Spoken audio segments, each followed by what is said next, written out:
수노금 고듬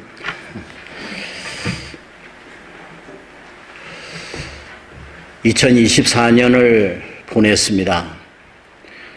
2024년을 돌아보면은 피로 얼룩진 그러한 해였다라고 하는 생각을 가집니다. 참 많은 전쟁과 자연재해와 이런 것들로 인하여서 수많은 사람들이 생명을 잃고 우리에게 슬픔을 안겼던 그런 해라고 생각합니다.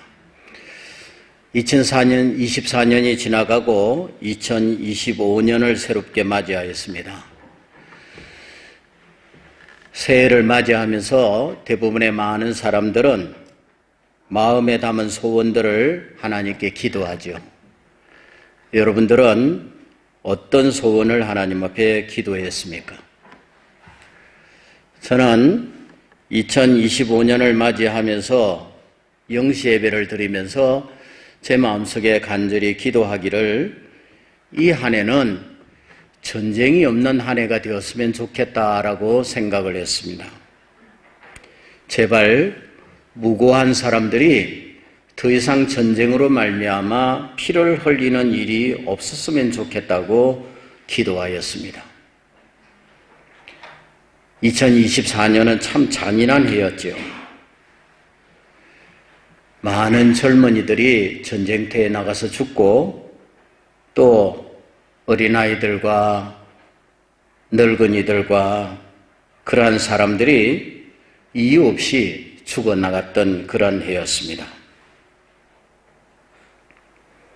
물론 인간의 역사 속에 전쟁이 없었던 적이 없습니다. 그래서 실존 철학자들은 말하기를 인간의 한계 상황 가운데 싸움이라고 하는 것을 넣어놓고 있습니다. 실존 철학자들이 말하는 인간의 한계 상황인 4가지가 있죠. 죽음과 죄와 고통과 싸움입니다. 이건 인간이 힘을 쓴다고 해서 해결될 수 있는 문제가 아니라는 거예요.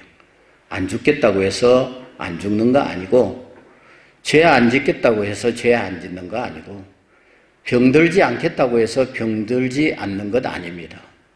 싸우지 않겠다고 해서 싸울 수 없는 것이 아니라는 것입니다. 그것이 인간의 한계 상황이죠. 그 한계 상황 가운데 싸움이 들어있어서 우리는 끊임없이 싸우게 됩니다. 나라와 나라 간에도 싸우고 자연과도 싸우고 자신과도 싸우고 심지어 나아가면은 하나님과도 싸우게 되는 것입니다. 그렇지만은 지난 한 해를 돌아보면은 아무것도 얻지 못할 싸움을 계속함으로 수많은 사람이 죽어나가고 있다라고 하는 것이 너무나 안타까웠습니다. 전쟁만이 아니라 어느 때보다도 자연재해가 많았던 해라고 생각이 되어집니다. 그 자연재해로 말미암아서 수많은 사람이 죽어나갔죠.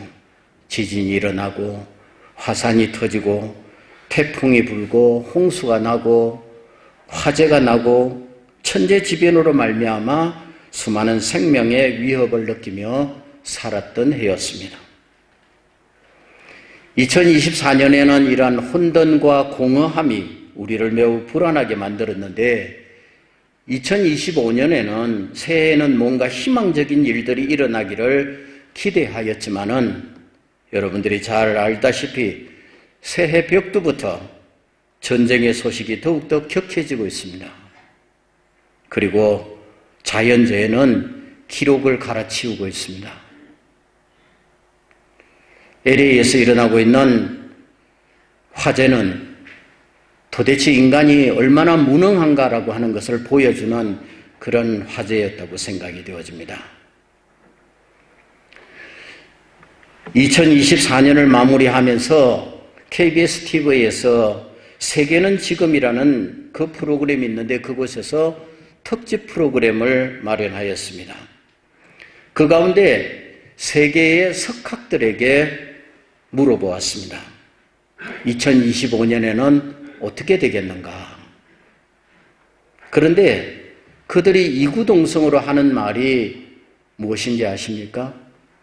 disorder, 무질서라는 것입니다. 질서가 없다는 거예요.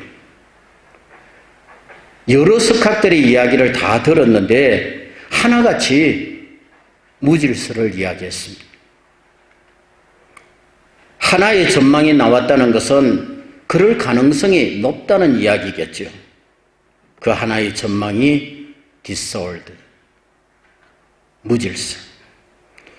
뭔가 그들로부터 희망적인 이야기를 듣고 싶었는데 더 절망적인 이야기를 듣게 되어서 실망이었습니다. 2025년은 해답이 없는 무질서와 혼돈의 시대를 우리는 맞이하게 될 것이라고 합니다. 지금의 상황에서는 그 말이 맞는 것 같습니다. 특별히 세계의 어떤 지도자도 우리가 믿을 수가 없습니다. 그들은 더욱더 자국 중심적인 정책을 펼쳐나갈 것이고 세계 질서는 새로운 방향으로 가게 될 것이라고 말합니다. 그들이 말하는 무질서의 근거가 무엇일까? 그것은 동맹의 재정립이라는 말로 나타내었습니다. 동맹의 재정립. 이게 뭘까? 다시 말하면은 그동안의 친구가 적이 되고 적이 친구가 될 수 있다는 것입니다. 예를 들면은 트럼프가 김정은이와 동맹을 맺고 우리나라는 낙동강 오리알이 될 수가 있다 이 말이에요. 그동안의 동맹과 질서가 깨어지는 것입니다. 그렇게 되면은 엄청난 혼란이 오게 되겠죠. 우리뿐만이 아니라 세계의 정세가 다 그렇습니다. 자국의 이익을 위하여서 그동안의 동맹도 버리고 모든 조약과 약속도 하나의 물거품이 될 수 있다는 것입니다. 한마디로 모든 신의가 깨어진다는 이야기죠. 사실 지금 우리가 보고 있는 러시아와 우크라이나의 전쟁도 소련이 붕괴되면서 새롭게 맺었던 벨로베자 회담이나 아니면 부다페스트 조약이 깨어진 결과로 보아도 틀린 말이 아닙니다.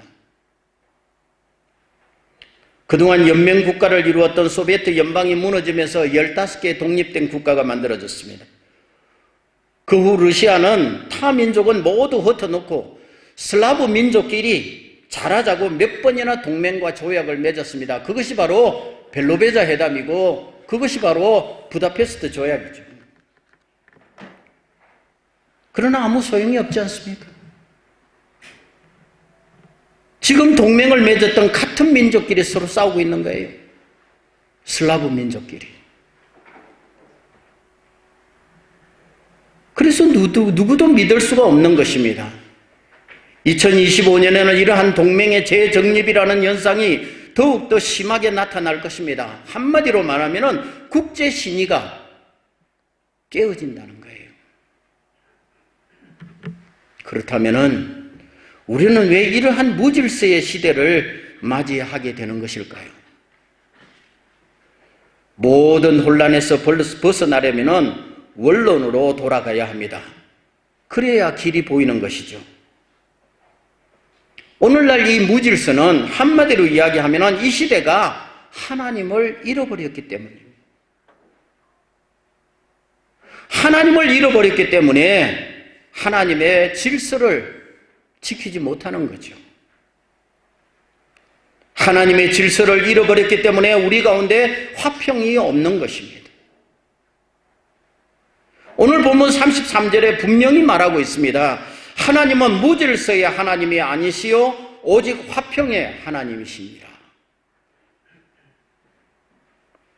사람은 하나님의 질서를 지킬 때 화평이 있는 것입니다. 2025년이 무질서의 해가 된다는 말은 더욱더 사람들이 하나님을 멀리한다는 말입니다. 하나님의 질서를 지키지 아니하고 인간의 이기적인 현상이 강하게 나타난다는 말입니다. 그러면 어떻게 될까요? 사도 바울은 사람이 하나님을 잃어버리면 어떤 현상들이 일어나는지 로마서 1장 26절에서부터 32절까지에 자세하게 기록하고 있습니다. 이 때문에 하나님께서 그들을 부끄러운 욕심에 내버려 두셨으니 곧 그들의 여자들도 순리대로 쓸 것을 바꾸어 영리로 쓰며 그와 같이 남자들도 순리대로 여자 쓰기를 버리고 서로 향하여 업욕이 부릴 듯하며 남자가 남자와 더불어 부끄러운 일을 행하며 그들의 그릇 때문에 상당한 보응을 그들 자신이 받았느니라. 또한 그들이 마음에 하나님 두기를 싫어하며 하나님께서 그들을 그 상실한 마음대로 내버려 두사 합당하지 못한 일을 하게 하셨으니 곧 모든 불의, 추악, 탐욕, 악의가 가득한 자요 시기, 살인, 분쟁, 추악, 살인, 분쟁, 사기, 악독이 가득한 자요 수근수근하는 자요 비방하는 자요 하나님께서 미워하시는 자요 능욕하는 자요 교만한 자요 자랑하는 자요 악을 도모하는 자요 부모를 거역하는 자요 우매한 자요 배약하는 자요 무정한 자요 무자비한 자라.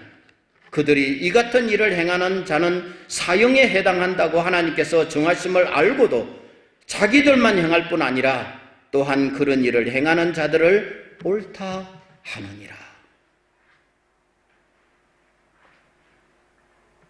하나님을 잃어버린 인간이 얼마나 추악한가를 보여주는 말씀입니다.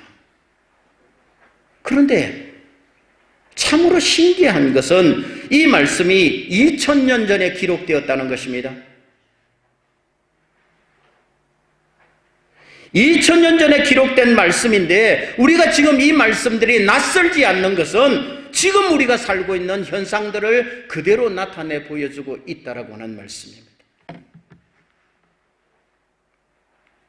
이 글은 2000년 전 바울의 글이지만은 어찌도 똑같이 오늘을 이야기하고 있는 것일까요? 우리는 2000년 전보다 훨씬 더 발전된 삶을 살고 있고 더 살기 좋은 세상을 만들었다고 자랑하고 있는데 사람의 죄성은 그때나 지금이나 하나도 달라진 것이 없는 것 같습니다. 동성애도 똑같고 불의와 추악과 탐욕과 악의와 시기, 살인, 분쟁, 사기, 악독이 가득한 자고 비방하고 하나님께서 미워하시는 자이고 능욕하는 자고 교만한 자고 자랑하는 자고 악을 도모하는 자고 부모를 거역하는 자고 우매한 자고 배약하는 자고 무정한 자고 무자비한 자라고. 그런데 그렇게 행하는 것이 하나님에게 사형에 해당한다라고 하는 것을 알고 있으면서도 우리는 그들이 하는 일을 옳다고 이야기를 한다는 거예요. 네가 옳았니? 내가 옳았니? 무엇이 달라진 것이 있습니까? 오히려 그전보다 더했으면 더했지 덜하지 않습니다. 이전에는 돌로 사람을 죽이던 것을 칼로 죽이고 칼로 죽이던 것을 총으로 죽이고 총으로 죽이던 것을 대포로 죽이고 대포로 죽이던 것을 이제는 핵으로 무자비하게 사람을 죽입니다. 대량 살상을 하고 있다는 것입니다. 얼마나 잔인한 세상을 만들고 있는지 암담하기만 합니다. 지금 우리가 살고 있는 세상은 무질서와 혼돈과 공허함이 가득한 세상입니다. 마치 천지창조가 있기 이전의 모습을 보는 것 같습니다. 하나님이 천지를 창조하실 때 창세기 1장에 보면 땅이 혼돈하고 공허하며 흑암이 깊음 위에 있다고 하였습니다. 한마디로 무질서의 세상이 되었다는 말입니다. 그런데 그 땅에 하나님은 창조의 질서를 세우셨습니다. 하나님은 그 질서를 하나씩 세우실 때마다 하나님이 보시기에 좋았더라라고 말씀하셨습니다. 그리고 그 마지막 질서로 하나님은 인간을 창조하셨습니다. 그리고 말씀하시기를 하나님이 그 지으신 모든 것을 보시니 보시기에 심히 좋았더라라고 말씀하고 있습니다. 그리고 하나님의 창조 질서를 완벽하게 만들어진 곳을 에덴 동산이라고 명명하셨습니다. 얼마나 아름다운 동산인가요? 얼마나 풍성한 동산입니까? 얼마나 평화롭고 조화로운 동산입니까? 혼돈과 공허와 흑암이 있는 그곳에 하나님의 질서가 세워질 때에 그곳이 바로 낙원이 되는 것입니다. 그렇게 아름다운 하나님의 질서로 세운 낙원이 왜 깨어졌습니까? 인간의 죄 때문에, 인간의 욕심 때문에. 오늘 우리가 살고 있는 이 세상이 왜 이렇게 잔인한 세상이 되었습니까? 인간의 죄와 욕심으로 말미암아 하나님의 질서가 파괴되었기 때문입니다. 마음에 하나님을 멀리하고 하나님 두기를 싫어하기 때문에 화평이 없는 것입니다. 세상 안에도, 나라 안에도, 자연 안에도, 가정 안에도, 교회 안에도, 심지어 내 자신 안에도 하나님이 없으면 화평이 없는 것입니다. 왜냐하면 하나님은 화평의 하나님이시기 때문입니다. 오늘 우리가 읽은 본문은 사도 바울이 로마 옥중에서 고린도 교회에 분쟁이 가득하다는 이야기를 듣고 안타까운 마음으로 이 편지를 써서 보내는 것입니다. 사실 고린도 교회는 사도 바울이 복음을 전함으로 만들어진 교회이고 그동안 전도를 많이 하여서 교회가 많이 성장하고 영적으로도 대단한 능력이 나타나는 교회가 되었습니다. 교회 안에서 많은 영적 은사가 나타나고 방언을 말하고 예언을 하는 일들이 일어나기 시작했습니다. 그런데 그들 가운데 교만한 마음이 싹 트서 서로 먼저 방언을 말하려고 하고 서로 먼저 예언을 먼저 하려 함으로 무질서한 상태가 되었다는 것입니다. 영적 생활에도 무질서가 있다는 말입니다. 다시 말하면 영적 모양은 있으나 이미 그들의 마음속에 하나님을 잃어버렸다는 것입니다. 그래서 바울은 이 일로 너희 가운데 분쟁이 있고 무질서하다면 너희가 하나님을 잃어버렸다는 것입니다. 한마디로 너희의 믿음이 잘못되었다는 것이에요. 그래서 너희 안에 화평이 없다는 말입니다. 교회가 이러하니 다른 곳이야 말해서 무엇하겠습니까? 우리의 가정도 마찬가지고 교회도 마찬가지고 나라도 마찬가지고 하나님이 없으면 화평이 없는 것입니다. 내 마음에도 하나님이 없으면 불안하고 평화가 없는 것입니다. 그래서 본문 33절에 하나님은 무질서의 하나님이 아니시고 오직 화평의 하나님이라고 말하고 있는 것입니다. 그러면서 사도 바울은 마지막으로 40절 말씀에 이렇게 권면하고 있습니다. 모든 것을 품위 있게 하고 질서 있게 하라.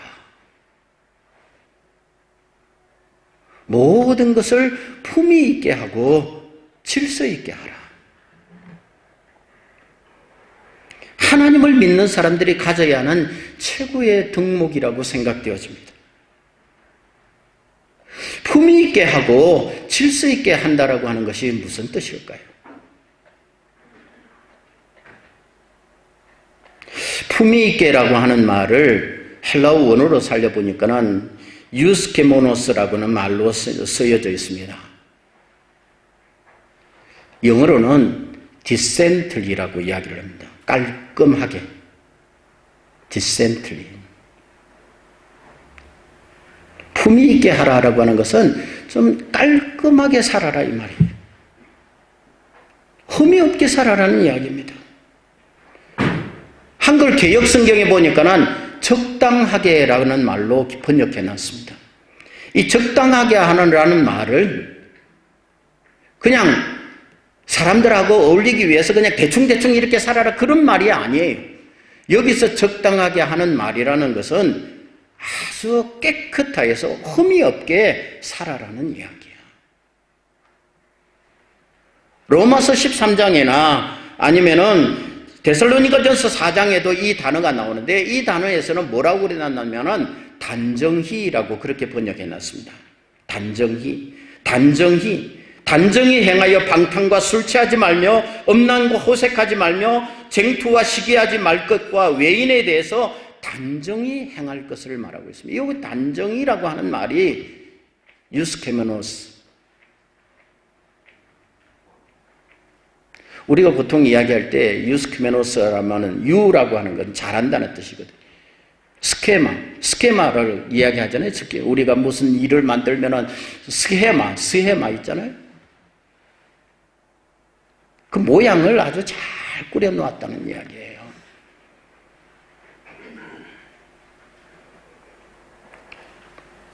일을 대충 하지 말고 너희가 정말 다른 사람 보기에도 깔끔하게 그리스도를 믿는 사람들은 생활과 모든 생각과 모든 행동들이 깔끔해야 된다고 하는 거예요. 디센틀리.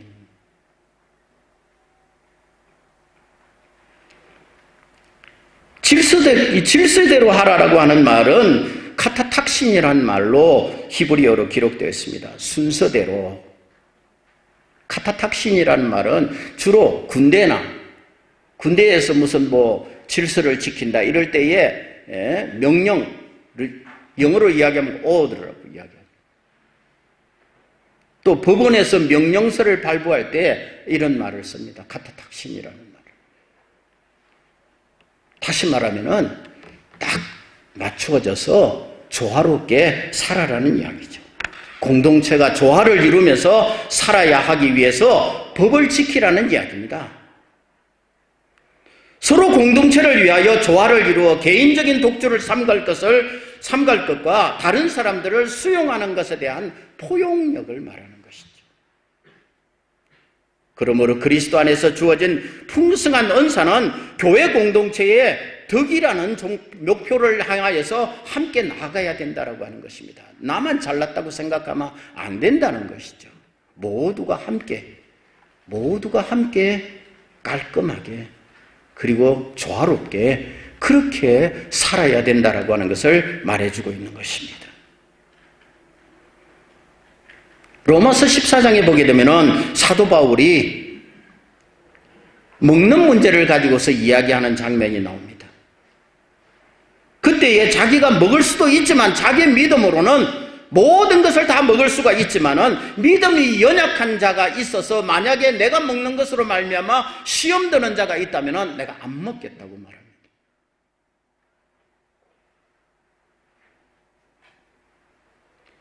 (14장 19절 20절에 이렇게 21절에 이렇게 말합니다. 그러므로 우리가 화평의 일과 서로 덕을 세우는 일을 힘쓰나니 음식으로 말미암아 하나님의 사업을 무너지게 하지 말라.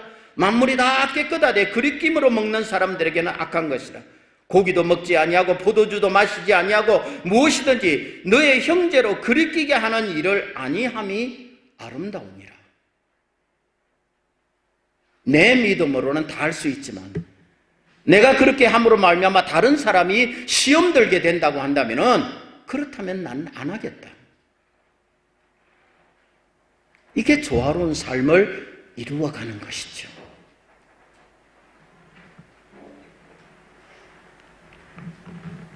그러면은 어떻게 하면 하나님의 질서를 세울 수가 있을까요?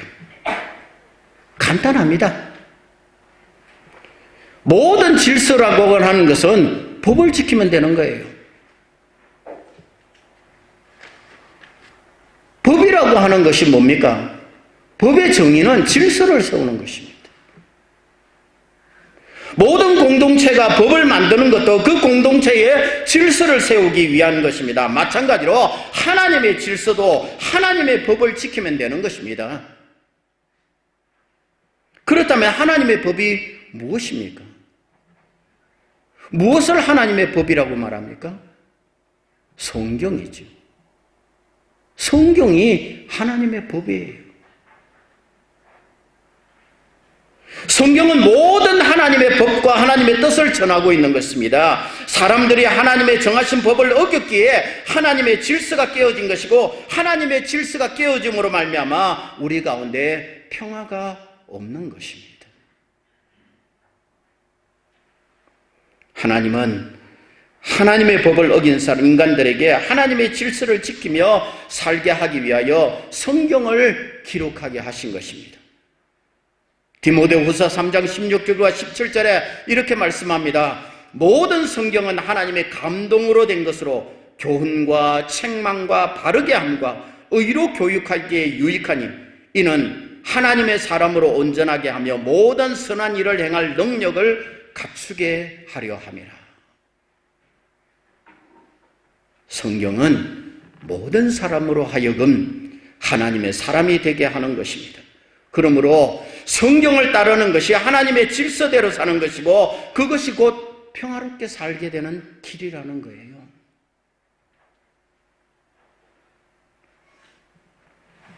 그렇다면 하나님의 법을 담고 있는 성경은 우리에게 무엇을 어떻게 하며 살아라고 말합니까?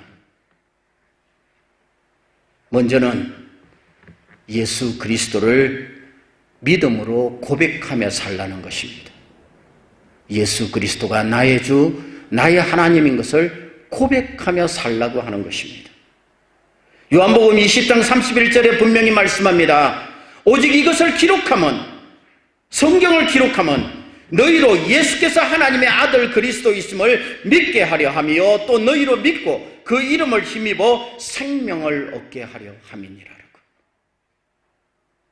성경을 기록한 목적은 예수 그리스도가 하나님의 아들이니 그를 믿으면 생명을 얻게 된다고 하는 것이 성경을 기록한 목적이라고 말하고 있습니다.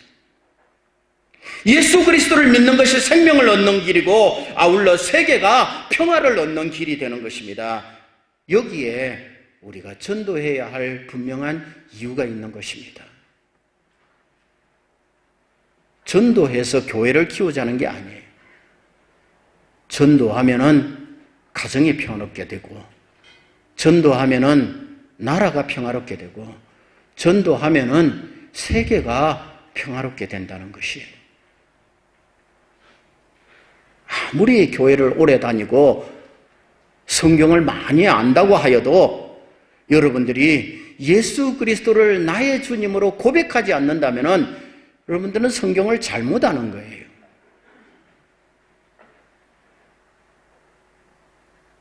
성경의 주인공은 예수 그리스도이십니다. 그렇게 우리가 성경을 지키며 산다라고 하는 것을, 성경을 따르며 산다라고 하는 그 말은 뭘 말하느냐 하면은 내가 예수 그리스도를 나의 주님으로 고백하며 산다라고 하는 것을 말하는 것입니다. 두 번째로는 만물의 주인 되신 하나님의 영광을 선포하며 살라는 것입니다. 로마서 11장 33절에서 36절까지 이렇게 말씀을 합니다. 깊도다 하나님의 지혜와 지식의 풍성하며 그의 판단은 헤아리지 못할 것이며 그의 길은 찾지 못할 것이로다. 누가 주의 마음을 알았느냐? 누가 그의 모사가 되었느냐? 누가 주께 먼저 드려서 갚으심을 받겠느냐? 이는 만물이 주에게서 나오고 주로 말미암고 주에게로 돌아감이니라. 그에게 영광이 세세에 있을지어다. 아멘.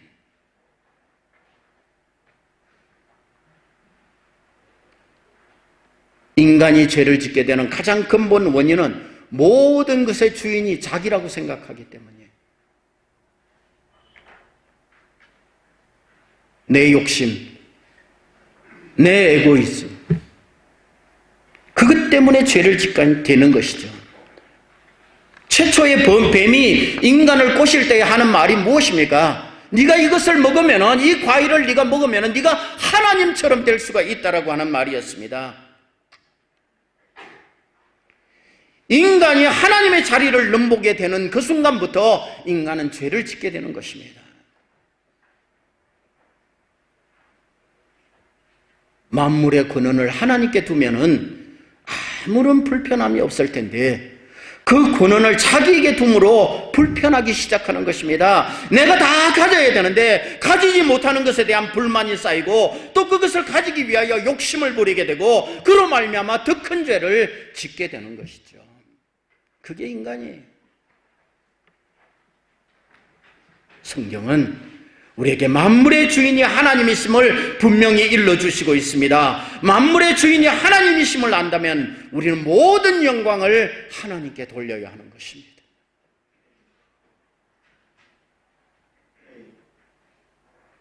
사람이 인생을 살다 보니까 저도 이제 70을 넘었는데 70을 넘은 인생을 살다 보니까는 그동안에 그렇게 마음 써가면서 애태워가면서 행했던 모든 일들이 다 아무것도 아니더라고요.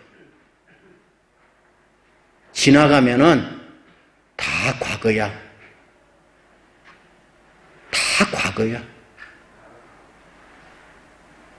내가 그렇게 마음 써가면서 이것이 아니면 안 된다고 생각했던 그 모든 것들이 어느 순간에 지나고 보니까 별거 아니었네.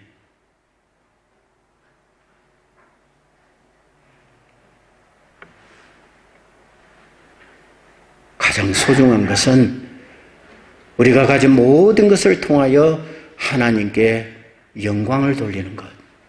내 것은 다 당신의 것입니다.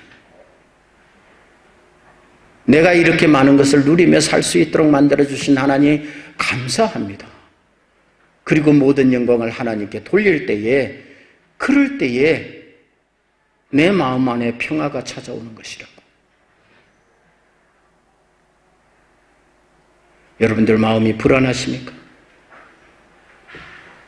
무엇 때문에 불안합니까? 여러분들이 가진 것을 또 가져야 할 것이 여러분들의 것이라고 생각하기 때문에 불안한 거예요. 가진 것은 잃어버릴까 불안하고, 가지지 못한 것은 가지지 못해서 불평스럽고.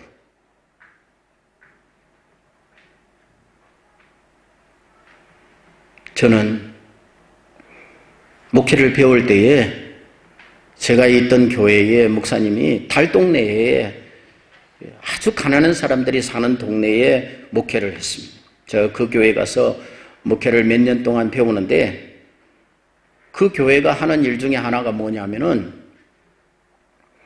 동네 사람들 가운데 예수를 믿든 안 믿든 누구든지 죽으면은 그 사람들이 장례를 치를 돈이 없습니다. 그러면은 교회에서 다 장례를 치러줘요. 그래서 제가 그 교회에 수석 부목으로 있었는데 일주일에 한 3번, 4번은 장례를 치러요. 교회가 큰 교회가 되어가지고 지금은 더 큰 교회가 되었는데 고척동에 있는 고척교회라고. 그런데 장례를 치르는 그 가운데서 한 가지가 뭐냐면은 염을 하는 거예요. 염이라고 여러분들 아십니까? 시체를 씻는 일이에요. 다 목욕을 시키는 일이에요.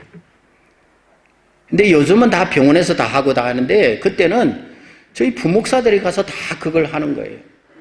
몸을 다 씻기고 옷을 수의로 다 갈아입히고 그런 일을 하는데 일주일에 뭐 한 3번도 4번도 다 시체를 목욕을 시켜요. 그 처음에는 얼마나 서툴렀는지 힘들더라고요.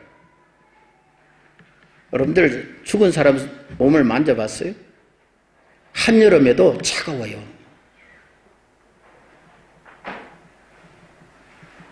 근데 옷을 입히려고 그러니까 힘들잖아요, 이게. 그래서 나중에는 이제 아주 박사가 되어가지고 얼마나 가볍게 옷을 촥 입히는지 몰라요. 그냥 한순간에 그냥 촥 입혀버립니다. 그런데 수의를 입힐 때마다 그 죽은 사람이 입고 가는 수의를 입힐 때마다 느끼는 것이 하나 있습니다. 우리는 다 입고 있는 옷에 주머니가 많아요. 바깥 주머니, 안 주머니 뭐 많아요. 그런데 수의에는 주머니가 하나도 없어요. 가지고 갈 게 없다는 이야기예요. 이 땅에 아무것도 가지고 갈 것이 없다는 이야기예요.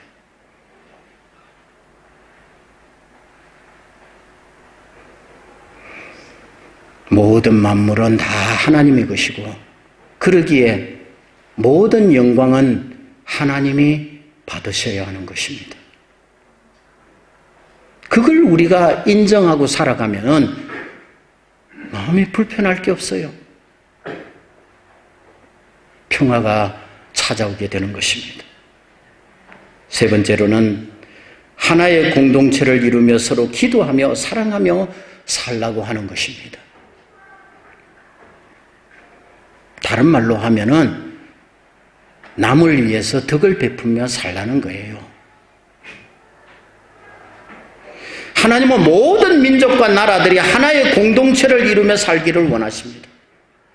그것이 곧 하나님의 나라입니다. 우리 모두가 하나님의 백성들입니다. 하나님의 백성들이며 아울러 하나님의 가족입니다. 사람들은 하나된 하나님의 나라를 자기들의 욕심에 따라서 나누어 놓았습니다. 그게 뭔지 아십니까? 국가예요. 하나님은 국가를 세우신 적이 없어요. 누가 국가를 만들어 놓았습니까? 사람들이 만들어 놓은 것이에요. 그 국가의 이익을 위하여서 수많은 전쟁을 벌여왔습니다. 그리고 자기의 이익에 방해되는 사람들을 수없이 많이 죽여왔어요. 그들을 뭐라고 이야기를 합니까? 그 수많은 사람들을 죽였던 사람들을 우리는 영웅이라고 이야기를 합니다. 하나님도 그렇게 보실까요?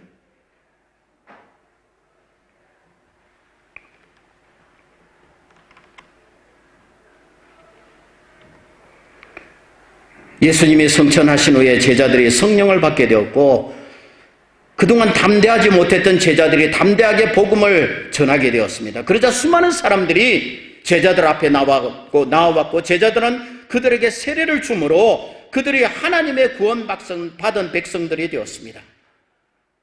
그리고 그들이 어떻게 되었습니까?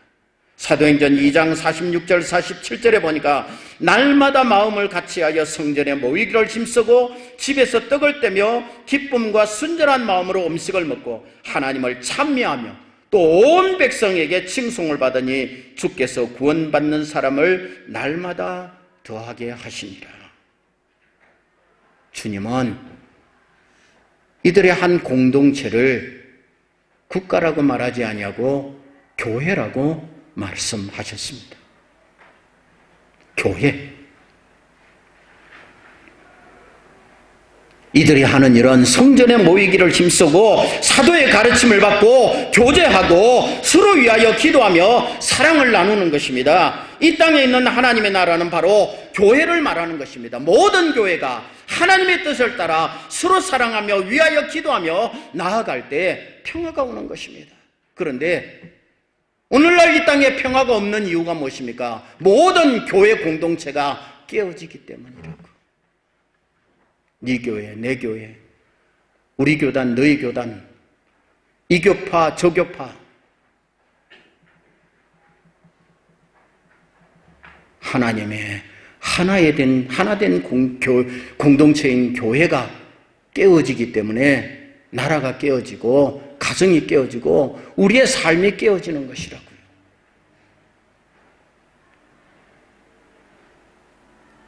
사랑하는 성도 여러분, 2025년 새해는 그 어느 때보다도 힘들고 어려운 무질서의 해가 될 것입니다. 학자들도 그렇게 말하지만은 세상이 돌아가는 모양을 보면은 느낄 수가 있습니다. 전쟁의 소식은 끊이지 않고 자연적 재앙의 소식은 우리를 두려움으로 몰아가고 있습니다. 이럴 때 우리가 해야 할 일이 무엇이겠습니까? 예수 믿는 우리들이, 구원받은 우리들이 해야 할 일이 무엇이겠습니까? 오늘 고린도전서 1장 14장 40절에는 분명히 말씀합니다. 너희가 모든 것을 품위 있게 하고 질서 있게 하라고.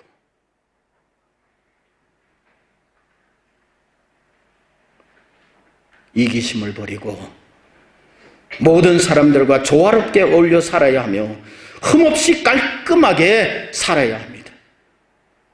그리고 모든 사람에게 동일하게 주어진 하나의 법, 즉 성경을 생활화함으로 하나님의 질서를 지키며 살아야 하는 것입니다. 2025년은 우리 좀 품위 있게 삽시다. 그리고 하나님의 질서를 지키며 살자고요. 다른 사람은 몰라도 우리만이라도 우리가 먼저 앞장서서 그리스도인들답게 품위 있게 살고 그리스도인들답게 성경을 지키며 질서 있게 살아간다면 세상이 조금은 달라지지 않겠어요? 조금은 더 우리로 말미암아 평화롭게 되지 않겠습니까?